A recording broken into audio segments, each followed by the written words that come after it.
पाठ्य क्लास चला था 17 जून 1967। पहली पेज की अंतिम लाइन में बात चल रही थी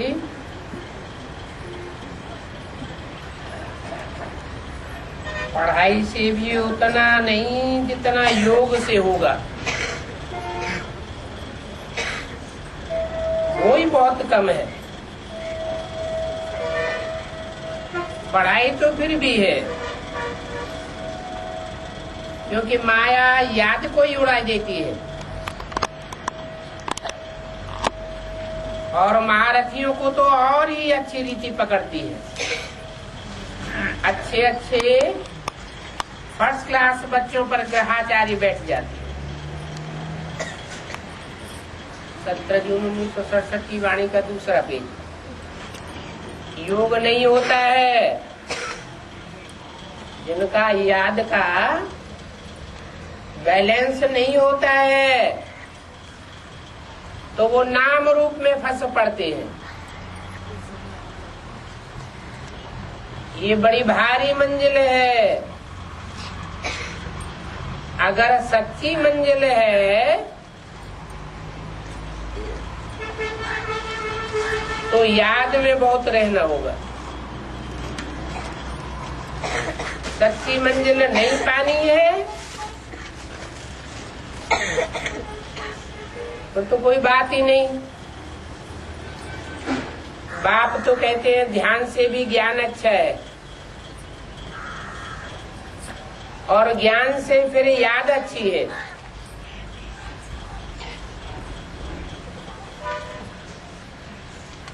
अभी कहते हैं ध्यान दीदार कोई काम का नहीं। ध्यान दीदार तो भक्ति मार्ग की बात है,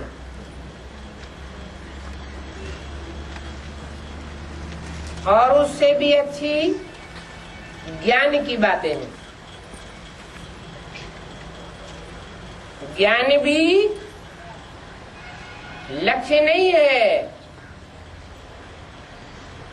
ज्ञान के द्वारा लक्ष्य प्राप्त करना है,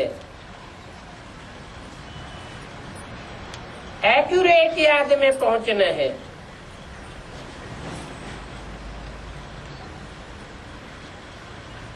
ध्यान में जाती जाने पर भूतों की प्रवेशता हो जाती है। ऐसे बहुत हैं जो फालतू ही ध्यान में जाते हैं और ध्यान में जाकर क्या क्या बोलते रहते हैं। उन ध्यान में जाने वालों के ऊपर विश्वास नहीं करना होता है।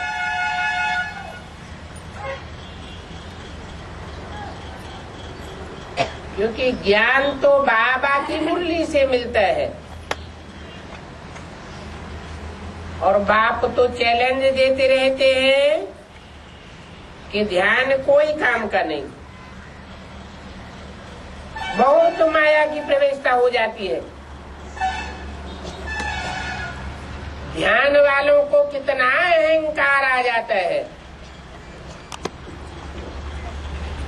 और ज्ञान तो सबको मिलता रहता है। ज्ञान देने वाला शिव बाबा है। मम्मा को भी तो यहाँ से ही ज्ञान मिलता था।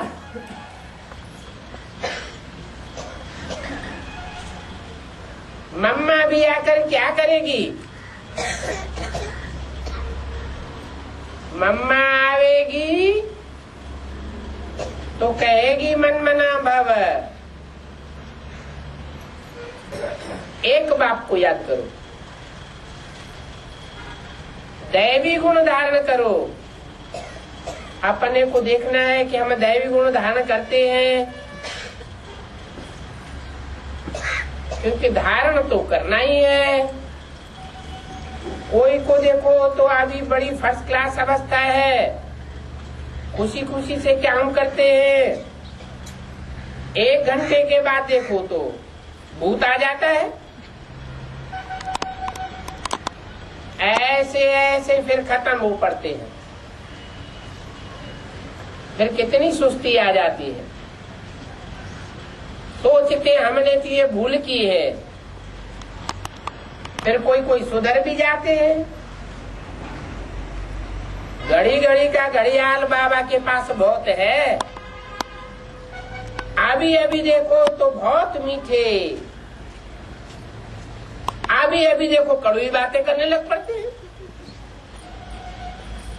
घड़ी में मासा, घड़ी में तोला, घड़ी में मृत्यु, ऊपर नीचे होते रहते हैं। बाप कहेंगे मैं तो ऐसे बच्चे पर कुर्बान जाऊं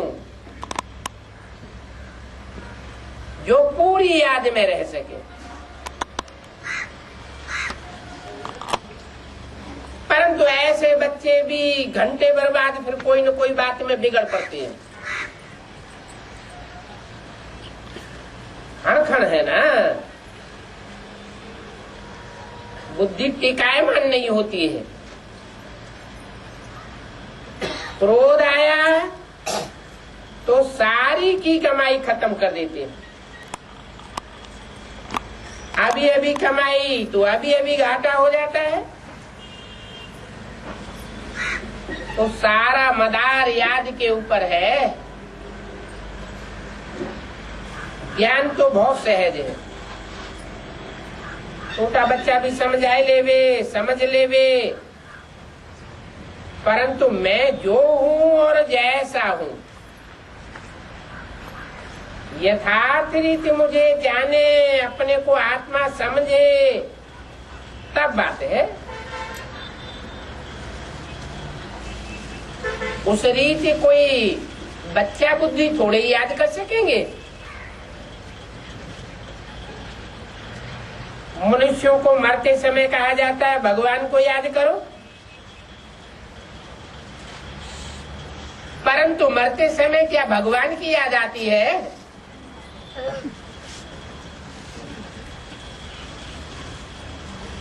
और ही जन्म जन्मांतर का कचरा इकट्ठा हो जाता है।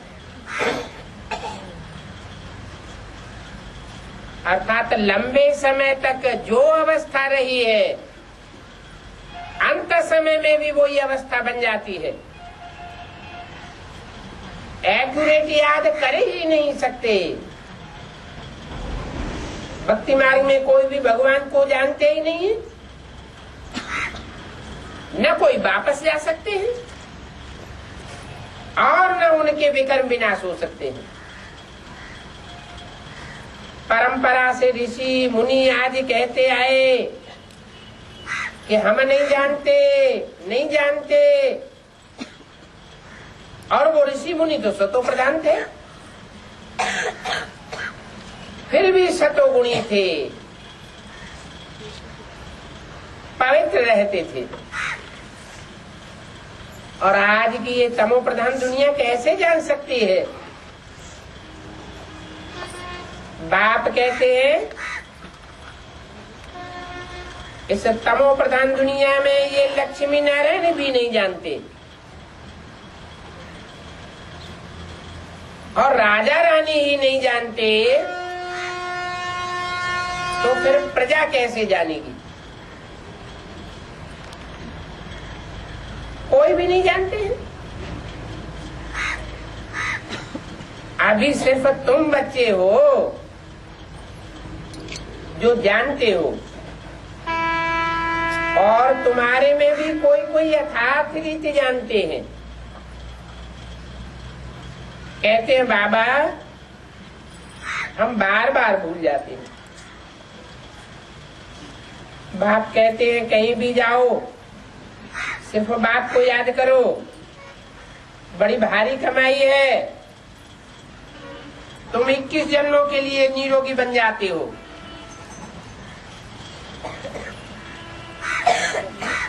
इक्कीस जन्मों के लिए निरोगी बनना कोई कम बात नहीं है।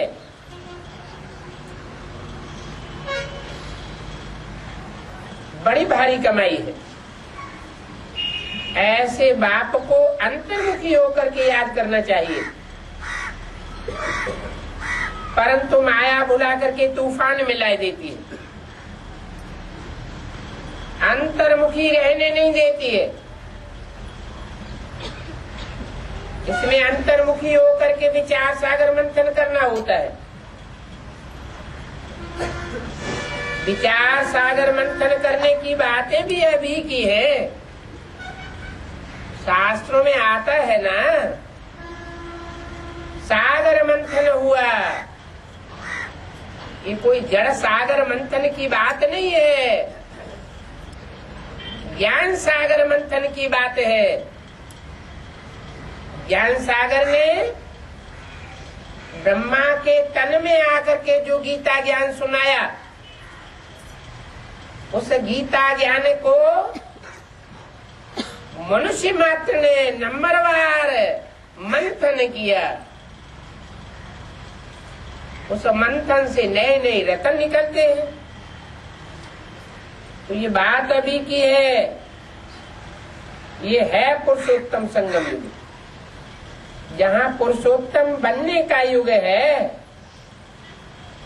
कौन कौन पुरुषों में उत्तम है वो मंथन से प्रत्यक्ष होता है। अब जो जितना मंथन करे, ये भी वंडर तुम बच्चों ने देखा है कि एक ही घर में तुम समझते हो कि हम तो संगम युगी हैं,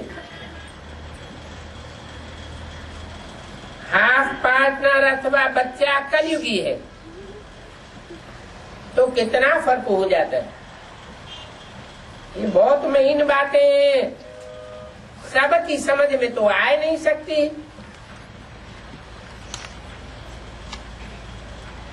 बाप इन महीन बातों को बैठ समझाते हैं। घर में रहते हुए भी बुद्धि में यही रहे कि हम संगम युगवासी हैं, बाकी और सारे चाचा मामा काका आदि सारे कलयुगी है। बाप को नहीं पहचाना है तो कलयुगी, बाप को पहचाना है तो संगम युगी। जो कलयुगी है वो कांटे हैं, जो संगम युगी है वो फूल बन रहे हैं। और हम तो फूल बनने के लिए ही पुरुषार्थ करते हैं। फूल माना हल्का, सुखदाई,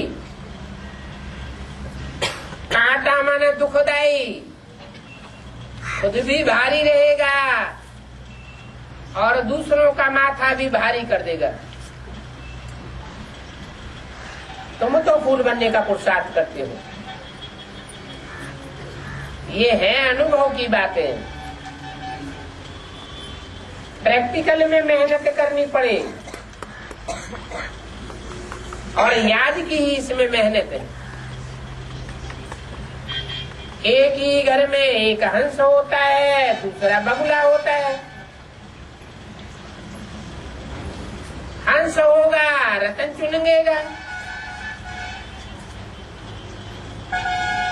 ज्ञान रत्नों की कमाई करेगा।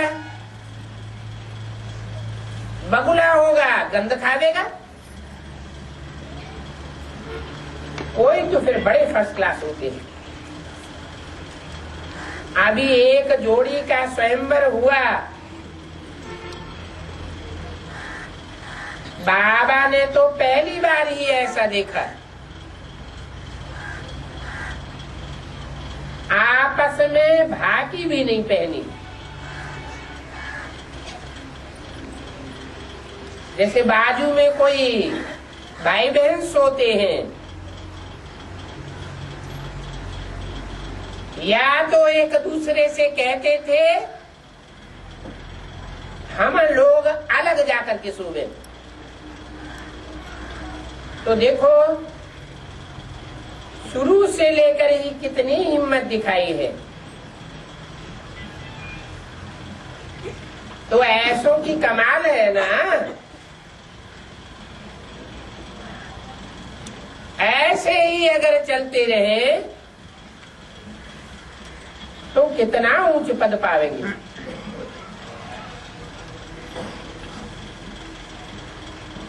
अगर चलते रहे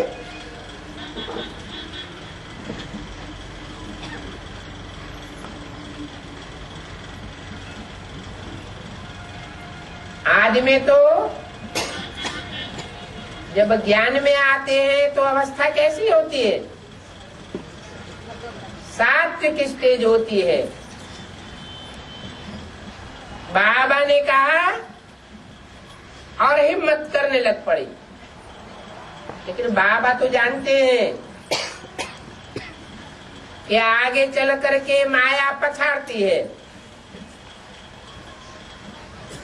तो ऐसे भी बच्चे हैं, कितनी हिम्मत करते हैं। और कोई तो देखो विकार के लिए कितना मारते हैं,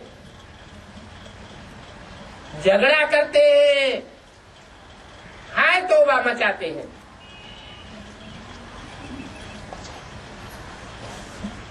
परंतु अवस्था तो ऐसी होनी चाहिए जैसे इनकी है। भाई बहन है ना, अगर भाई बहन है, अपन को भाई बहन समझते हैं, तो आपस में साथ साथ सोने की भी क्या दरकार है? सोना भी क्यों चाहिए? बाप तो हर प्रकार से राय देती रहती। जब आपस में संबंध जुटा हुआ है भाई बहन का, एक ब्रह्मा बाप की औलाद है, तो तरीके से रहना चाहिए। साथ में सोने का संकल्प ही क्यों आवे? तुम जानते हो कि श्री श्री की मत से हम नारायण बनते हैं। श्रेष्ठ ते श्रेष्ठ बाप हमको राय देते हैं, तुम अपने अंदर ये संकल्प धारण करो कि हम एक बाप की औलाद है। श्री माना ही श्रेष्ठ, श्रेष्ठ राय ही देंगे। सतयुग में होते हैं नंबर 1 श्रेष्ठ, और तेता में 2 डिग्री कम हो जाती है। और ये ज्ञान तो अभी बच्चों को मिलता है। तुम्हारे में कोई है जो बहुत समझते हैं, कोई नहीं समझते हैं। और कोई कोई तो ऐसे हैं जो यहाँ बाप की सभा में बैठे बैठे झपकी मारते रहते हैं।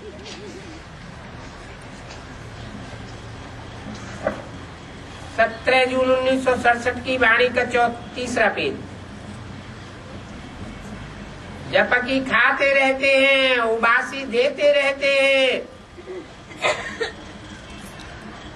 सारा वातावरण ही खराब कर देते हैं।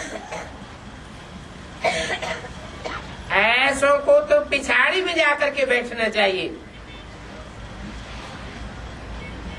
ये ईश्वरीय सभा है बच्चों की, परंतु कई ब्राह्मणी ऐसे ऐसे को भी साथ में ले आती है। ये तो बाप ने धन दिया है हमको, तो धन की कितनी संभाल करनी चाहिए। एक वर्षंश लाखों रुपए का है। वेद शास्त्र गीताएं आदि पढ़ते पढ़ते आज कोई साहूकार थोड़े ही बन गए, और ही कंगाल बन गए।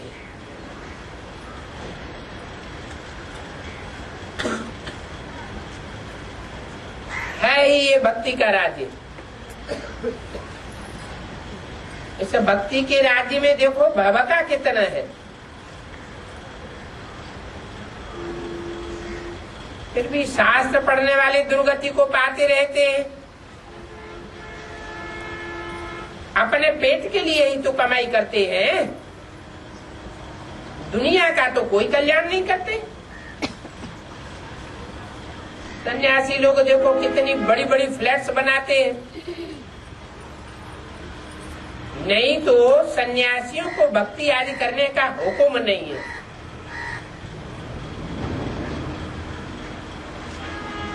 उनको तो है ही निवृत्ति मार्ग। उन्हें इस प्रवृत्ति में जाने की क्या दरकार है जो मकान आदि बनावे। भक्ति है दुर्गति मार्ग, और भक्ति है ही प्रवृत्ति मार्ग वालों के लिए।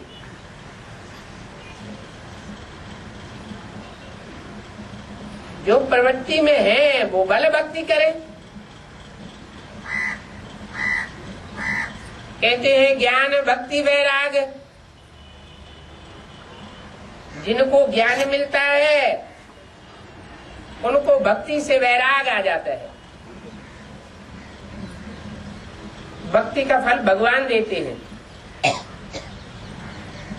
और तुम बच्चों को ही देते हैं।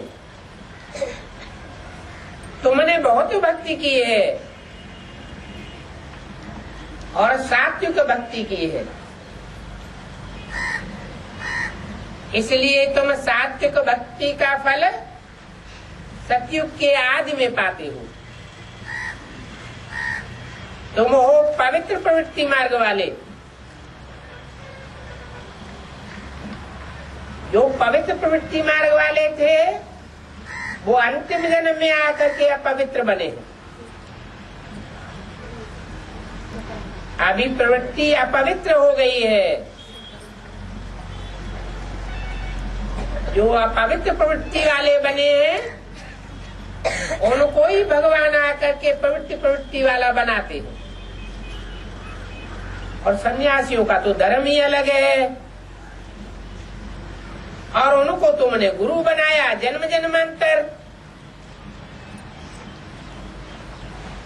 अब इन सन्यासियों से भला क्या मिलेगा? कुछ भी नहीं। हठ योग भी क्या सिखावेंगे? कुछ न कुछ हठ योग सिखाकर अपनी कमाई कर लेते हैं। तुम्हारा फायदा तो कुछ भी नहीं होता। अनेकों प्रकार की भूत विद्याएं सीख ली है और अपना पेट भरते रहते हैं, क्या क्या निकालते रहते हैं। इसे कोई ज्ञान कहेंगे क्या? ज्ञान तो मिलता ही है संगम युग पर, जबकि सारी दुनिया की उतरती कला और तुम्हारी चढ़ती कला होती है। तुम कहते हो बाबा हम आए हैं आपसे सतयुग का वर्षा लेने के लिए। बाकी जो मनुष्य मात्र है वो अपन को भगवान कहते हैं, तो वो तो सब चोर है। भगवान तो कोई हो ही नहीं सकते। भगवान तो वो जो नरक की दुनिया को आकर के स्वर्ग बनावे, सारी पतित दुनिया को पावन बनावे। कितने बड़े बड़े टाइटल रख लेते हैं। CC 108, CC 1008, 16,108 की तो माला होती है बस। बाकी और मालाएं गाई नहीं जाती है। दो ही मालाएं मुख्य है, रुद्रमाला और रुंडमाला। रुद्रमाला बाप की माला है और रौद्र रूप धारण करने वालों की माला है, और रुंडमाला विष्णु की।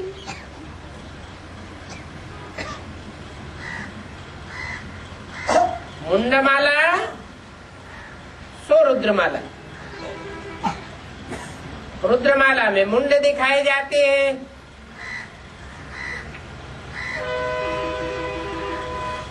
और रुंडमाला में धड़ दिखाए जाते हैं। वो है प्रैक्टिकल एक्ट करने वालों की माला। प्रैक्टिकल कार्य करके दिखाने वालों की माला, और वो है मुंडमाला अर्थात प्लानिंग करने वालों की माला। अभी तुम नंबरवार विष्णु की माला में पिरोए जावेंगे। पहले रुद्रमाला के बनते हो, फिर विष्णु की माला में पिरोए जाते हो। मीठे मीठे बच्चों को बाप बार बार समझाते हैं कि बच्चे ये सारी छीछी दुनिया है, इस छूछी दुनिया में अपने मुंड को बर्बाद न करो।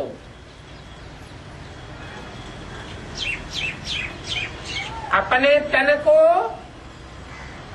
पवित्र रख करके आबाद करो। अब तुम्हें बेहद का बैराग आना चाहिए। सन्यासियों का तो होता है हद का बैराग। बाप कहते इस दुनिया में तुम जो कुछ भी देखते हो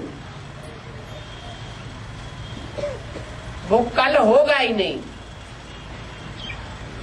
इन आंखों से जो कुछ भी देखते हो सब खलास हो जाना है। ये माउंट आबू देखते हो, बाप तो कहते हैं यहाँ मधुबन में है संगम युग, तो वो भी खलास हो जाएगा क्या? रहेगा या नहीं रहेगा? है? वो भी नहीं रहेगा। इन आंखों से जो कुछ देखते हो सब खलास हो जाना है, और बहुत लंबा टाइम भी नहीं है। मंदिरों आदि का तो नाम निशान भी नहीं रहेगा। ये मंदिर, ये गिरजाघर, गुरुद्वारे, मस्जिदें आदि सब चलने लग पड़ेंगी।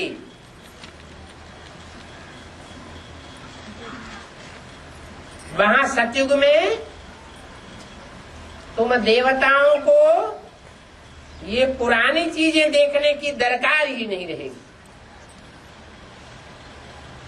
यहाँ तो पुरानी चीजों का कितना मेला लगता है। वास्तव में कोई चीज का मेला नहीं होना चाहिए सिवाय एक बाप के। वो मेले सब है मेले बनाने वाले। बाप कहते हैं अगर मैं नहीं आऊं तो तुमको राजाई कौन देवेगा? जिनको इस बात का पता पड़ता है वही बाप से आकर के लेते हैं। जिनको पता ही नहीं है वो लेंगे भी कैसे? इसलिए कोर्टों में कोई कहा जाता है। कोई भी बात में बच्चों को संशय नहीं आना चाहिए। ये भोग आदि की भी रस्म रिवाज है, संशय में आने की बात नहीं। तो रस्म रिवाज करनी चाहिए क्या?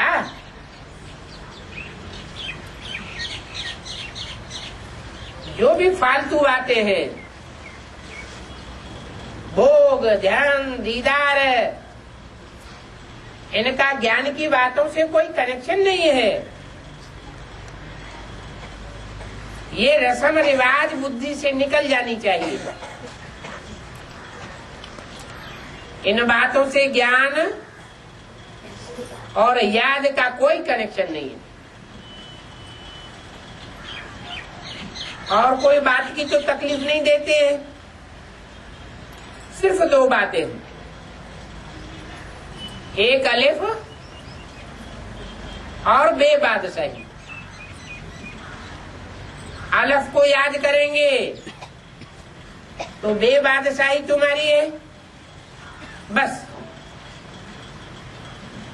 वास्तव में अलफ भगवान को कहा जाता है।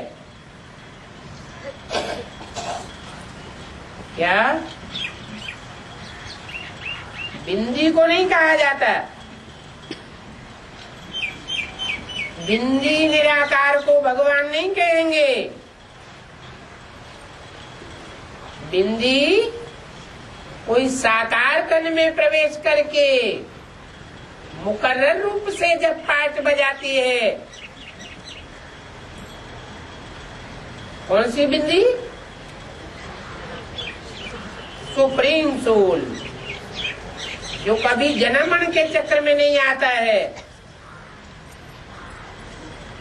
जो बिंदी रूपी आत्मा सदैव कल्याणकारी पाठ बजाने वाली है। इसलिए उसका नाम है सदाशिव। सदैव ही कल्याणकारी है। किसके द्वारा? मुकर्रर रथ के द्वारा। उसको भगवान कहा जाता है। जो बिंदी को भगवान मानते हैं वो क्या बन जाते हैं?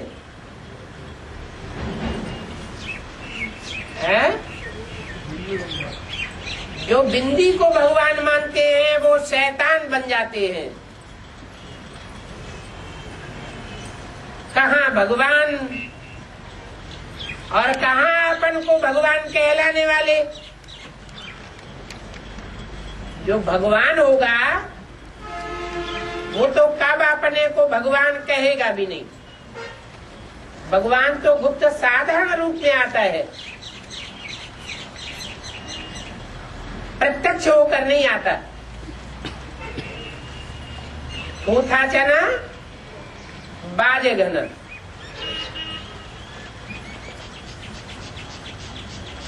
जो भरी हुई गगरी होती है वो छलकती है या स्थिर रहती है? स्थिर रहती है। जो आधी गगरी होती है, पूरी भरी हुई नहीं होती है, वो छलकती है। भगवान तो भरपूर है, उसे अपने को प्रत्यक्ष करने की दरकार नहीं है। बाप तो आता है अपने बच्चों को प्रत्यक्ष करने के लिए। जब बच्चे प्रत्यक्ष हो जाते हैं तो छुपा रुस्तम बाप बाद में प्रत्यक्ष होता है। तो अलफ को भगवान कहा जाता है। अलफ तो सदैव खड़ा हुआ डंडा है। वो पुरुषार्थ में कभी संशय बुद्धि होकर के नीचे नहीं गिरता। पड़ा हुआ डंडा नहीं बन सकता। बे गिर सकता है, पे गिर सकता है, कोई भी गिर सकते हैं, कोई भी संशय बुद्धि बन सकते हैं। जो अलफ पाठधारी है, हीरो पाठधारी है, वो गिर नहीं सकता। आंखों से भी ऐसे ही इशारा करते हैं अलफ की ओर। आत्मा इशारा करती है। भगवान कहते हैं भक्ति मार्ग में तुम मुझे याद करते आए, तुम सब भक्ति मार्ग में 63 जन्म मेरे आशिक रहे। ये भी जानते हो कि बाबा कल्प कल्प आकर सभी मनुष्य मात्र को दुख से छुड़ा करके सुखधाम और शांति धाम ले जाते हैं। पहले शांति में ले जाते हैं, सुखधाम भेज देते हैं। तो बाबा ने कहा था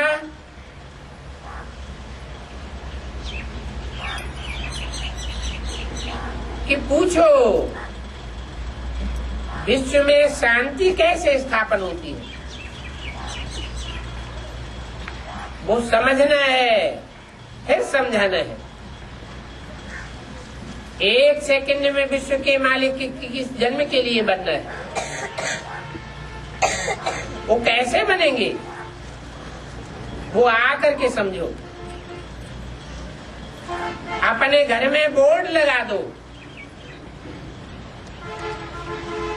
3 पैर पृथ्वी पर तुम बड़े से बड़ा हॉस्पिटल कम यूनिवर्सिटी खोल सकते हो। हॉस्पिटल से 21 जन्म के लिए निरोगी बनेंगे। ये रूहानी हॉस्पिटल है और पढ़ाई से स्वर्ग की बादशाही मिल जाती है। जो जितनी जास्ती पढ़ाई पढ़ेंगे राजयोगी बनेंगे, उतने ऊंचे राजा बनेंगे। प्रजा भी कहेगी हम स्वर्ग के मालिक हैं।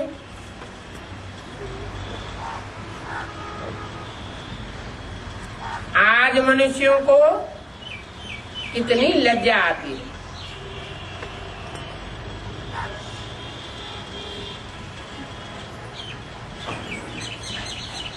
क्यों लज्जा आती है? क्योंकि नरक के वासी है, इसलिए लज्जा आती है। प्रजा भी कहेगी हम नरकवासी है, वहां तो तुम सब स्वर्गवासी बनते हो, कोई प्रकार की लज्जा नहीं आवेगी। आज मनुष्यों को कितनी लज्जा आती है।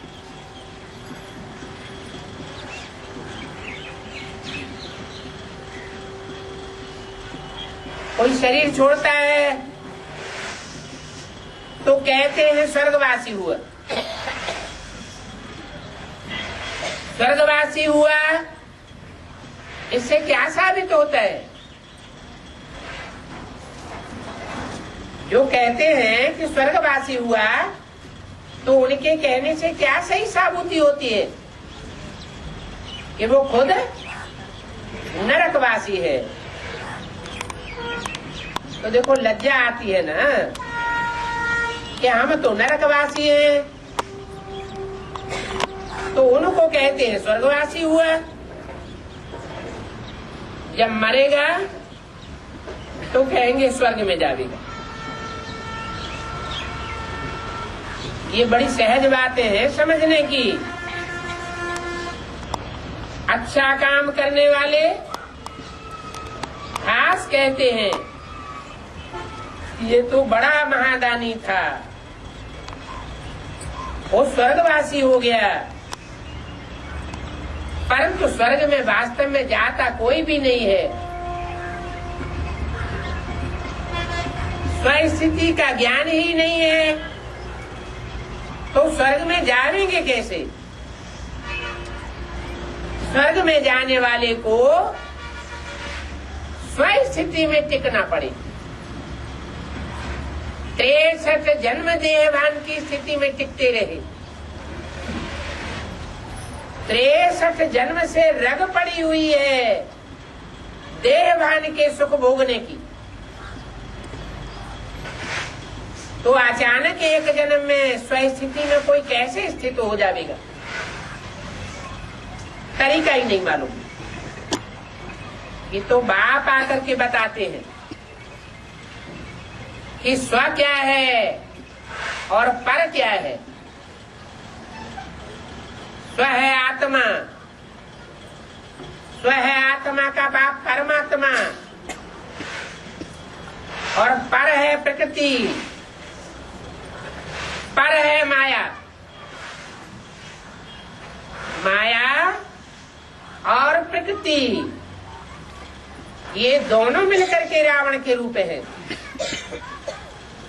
ये पराये हैं। जो पराया होता है वो दुखदायी होता है,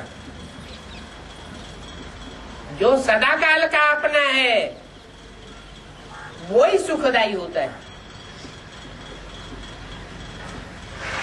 पर और स्व दोनों एक दूसरे के विरोधी। बाप आकर के ऐसा स्वचिंतन कराते हैं, ऐसी स्वस्थिति में बैठाते हैं, ऐसा ज्ञान देते हैं कि स्वरूप में स्थिर होने वाली आत्मा पररूपी प्रकृति को और माया को पलट देती है। प्रकृति सुखदायी बन जाती है, माया दासी बन जाती है। कब बन जाती है? जब हम स्वस्थिति में टिक जाते हैं। ये प्रैक्टिस अभी बाप करा रहे हैं। स्वचिंतन उन्नत की सीढ़ी में पहुंचा रहे हैं। घड़ी घड़ी कहते हैं दूसरों को मत देखो, ये क्या कहता है, क्या बोलता है, गाली देता है, ग्लानि करता है, अपने मुंह से करता है। जो करता है अपने लिए करता है। हमें उससे प्रभावित नहीं होना चाहिए। किसी ने गाली दी, ग्लानि की और प्रभावित हो गए, दुखी होने लगे, तो साबित होता है कि तुम उनकी प्रजा थे। वो प्रजा बने के संस्कार उदित हो गए। हम क्यों किसी से प्रभावित हो? भगवान बाप आते तो बताते हैं बच्चे सबसे जास्ती ग्लानि तो इस दुनिया में मेरी होती है, फिर ब्रह्मा की होती है, फिर नंबरवार तुम बच्चों की होती है। मैं ग्लानि से प्रभावित होता हूं क्या? मैं तो राजाओं का राजा बनाने वाला हूं। कोई ग्लानि करे और उसकी ग्लानि से प्रभावित होकर के हम काम काज छोड़ के बैठ जाएं, अपना अच्छा रास्ता छोड़ दें, तो उनको क्या कहा जाएगा? प्रजा कहा जाएगा या राजा कहा जाएगा? प्रजा बन गए। नहीं, हमें तो ऐसा गुरु मिला है, ऐसा उस्ताद मिला है कि हम कोई के हड़काए से हड़काने में नहीं आने वाले।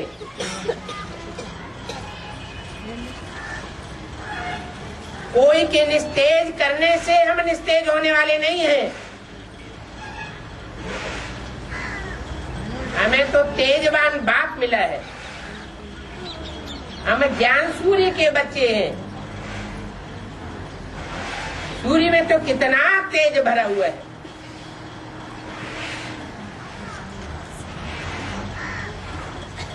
जो अपने माँ बाप का बच्चा होता है वो दूसरों का संग लेता है क्या? किसका संग लेता है? माँ बाप का संग लेता है, माँ बाप की गोद में पलता है, माँ बाप की बातों पर ध्यान देता है। ये जो पर है, पराये हैं, रावण संप्रदाय है, वो नीचा गिराने की कोशिश करते हैं। और बाप हमारा अपना है, स्व है, पराया नहीं है। वो हमको सदैव ऊंचा उठाता है। इसलिए बाप को कहते हैं दया का सागर, प्यार का सागर। प्यार का सागर बाप आकर के कितना प्यार देते हैं। रावण मार देता है, रुलाता है, बाप प्यार देते हैं, तो क्या अंजाम करना चाहिए? हम किसका बन करके रहेंगे? हम किसकी प्रजा बन करके रहेंगे? है? बाप की प्रजा बन करके रहेंगे। प्रजा अर्थात बच्चे, माने प्रकृष्ट रूप से, जा माने जन्म लेने वाले। बाप ने हमको श्रेष्ठ से श्रेष्ठ जन्म दिया है।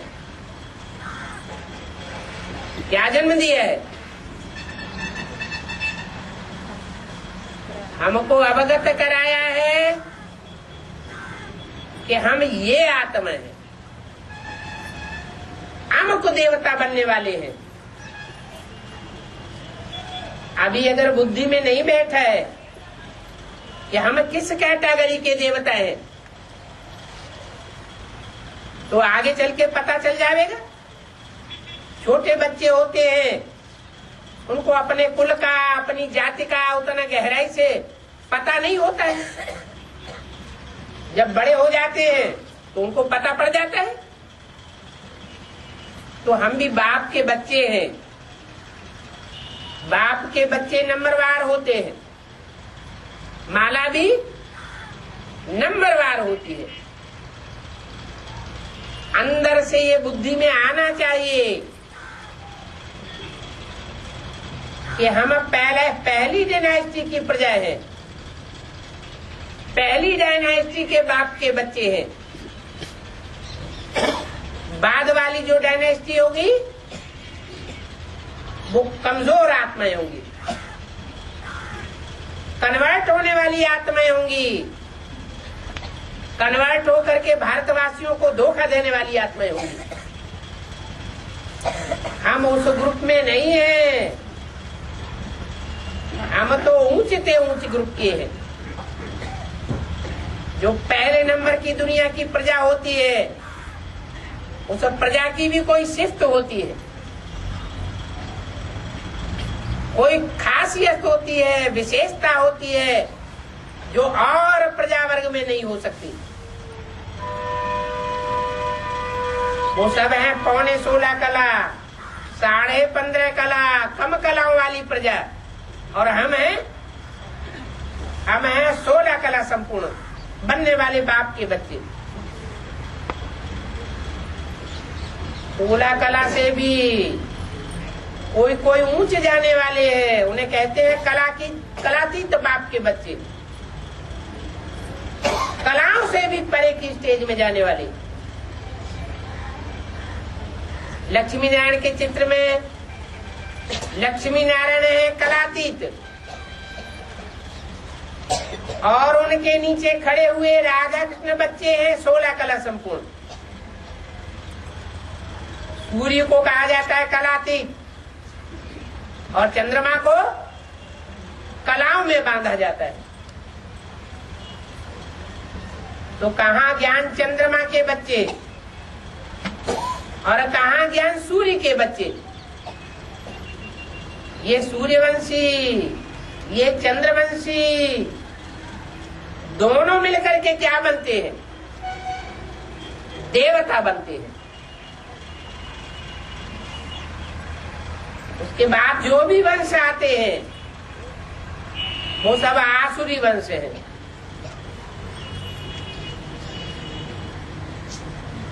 आसुरी जाति में असुरी ही पैदा होती है।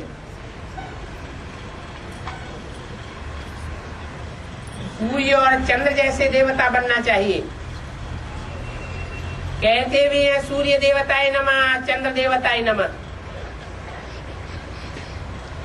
देव योनि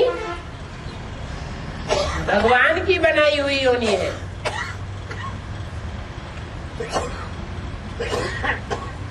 आसुरी योनि मनुष्यों ने बनाई है,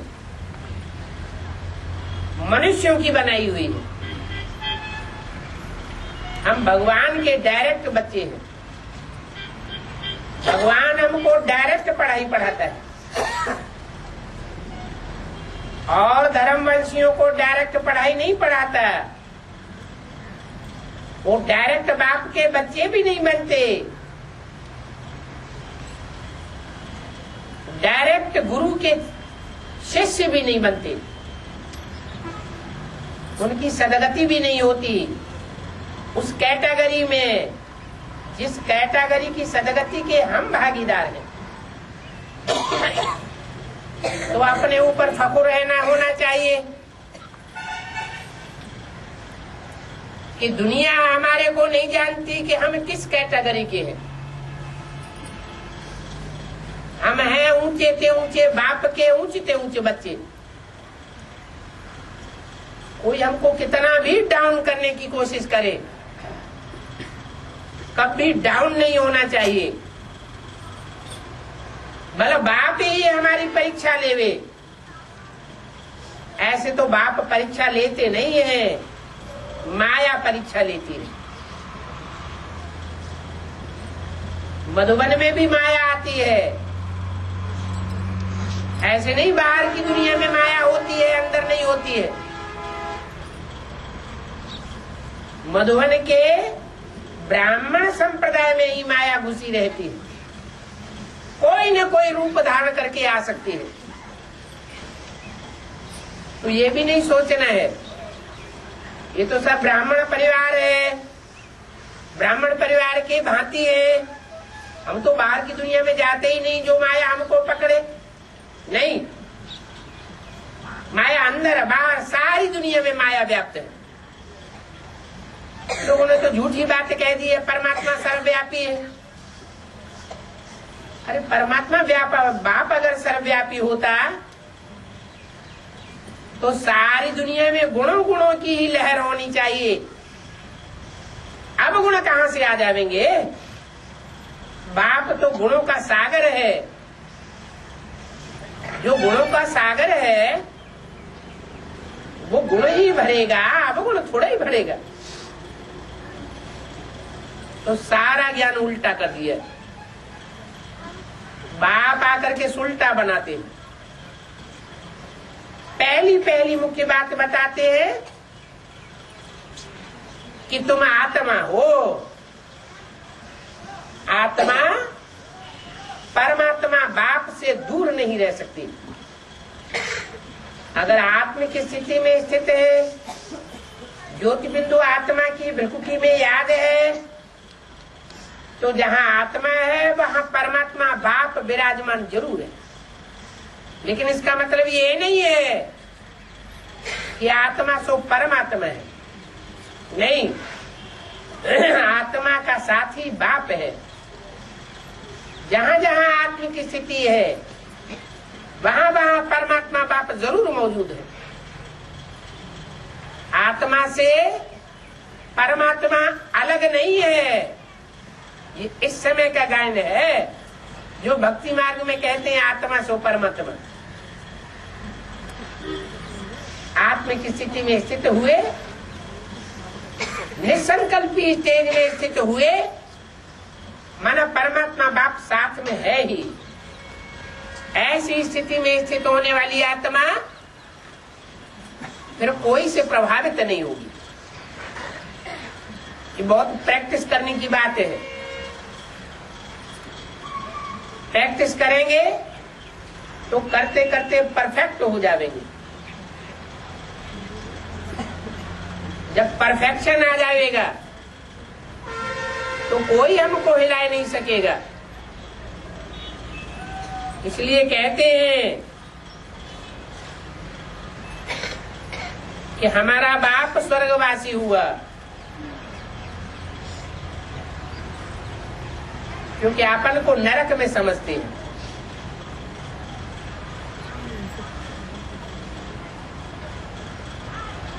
कोई भी अच्छा आदमी मरता है तो समझते हैं स्वर्गवासी हुआ।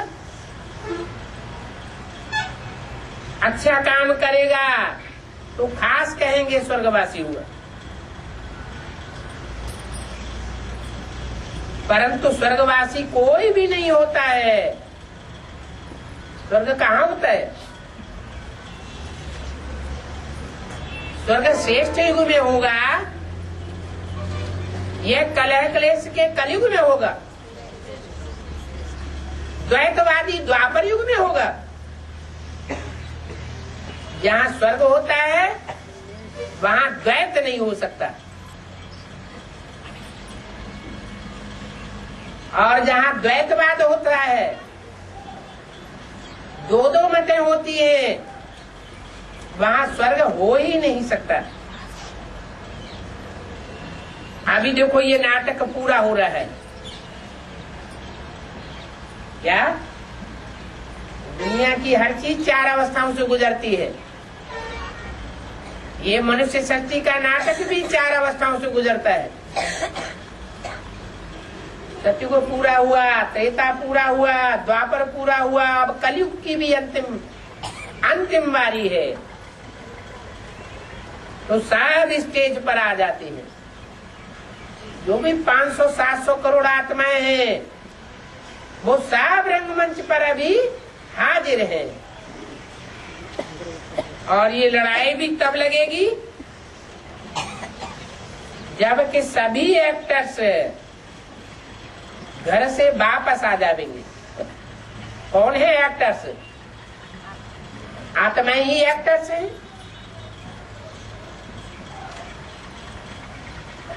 अंतिम सीन होगा, सब कान खड़े होकर के खड़े हो जाएंगे, सबको पता लग जाएगा कि अब हम सब की ये अंतिम घड़ी है, सबको वापस जाना है, अपने घर वापस लौटेंगे। जैसे मच्छरों का, मक्खियों का मनारा उड़ता है, शिव की बारात कहते हैं ना, जो बाबा के संग सब आत्माएं जावेंगी। इसके संग जावेंगी हैं? शिव बाप बिंदी के संग जावेंगी या शिव बाबा के साथ जावेंगी? शिव बाबा के साथ कैसे जावेंगी? बाबा किसको कहा जाता है? साकार और निराकार के मेल को बाबा कहा जाता है। तो साकार परम धाम घर में जावेगा क्या है? इसी साकार दुनिया में साकारी शरीर से रहते हुए आत्मिक स्थिति में स्थित होना पड़े। कोई अपने पुरुषार्थ से आत्मिक स्थिति में स्थित हो जाएंगे और कोई फिर धर्मराज की मार से स्थित हो जाएंगे। सबको देहभान छोड़ना जरूर है। आत्माएं सब जावेंगी। Whole lot. अभी 84 जन्म पूरे हुए। अभी इन जूतियों को छोड़ना है। कौन सी जूती है? ये शरीर रूपी जूतियों को छोड़ना है। कोई सोचते हैं हमारी जूती तो बड़ी फर्स्ट क्लास है, इसकी तो कीमत दुनिया वाले बहुत लगाते हैं। अरे कोई कितनी भी कीमती जूड़ी हो, चाहे कितने भी मजबूत चमड़े की बनी हुई क्यों न हो, सबको ये जूती छोड़नी पड़ेगी।